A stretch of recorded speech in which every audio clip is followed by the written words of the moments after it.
في سباح مشمس في الغابة، قابل الأرنب المغرور مع السلحفاة بالصدفة، وقال لها بغرور كالعادة: أنا أسرع حيوان في الغابة، ما فماش حد ينجم يسبقني. ردت السلحفاة بهدوء: السرعة وحدها ما تكفيش، المهم المثابرة والثبات. هيا نعملوا سباق كان تحب. حك الأرنب وقال: سباق بيني وبينك؟ متأكدة؟ هذا باش يكون أسهل سباق في حياتي. وبدأ الأرنب يجري ويستعرض في سرعته، والغبار طاير وراه.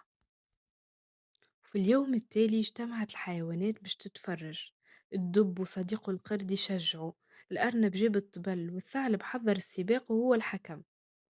ضرب الأرنب الطبل وانطلق السباق. الأرنب طار كالريح، والسلحفاة قعدت تمشي خطوة بخطوة، صابرة ومثابرة كعادتها.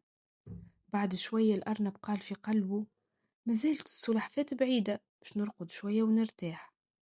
رقد الأرنب تحت الشجرة، والسلحفاة واصلت الطريق بلا توقف.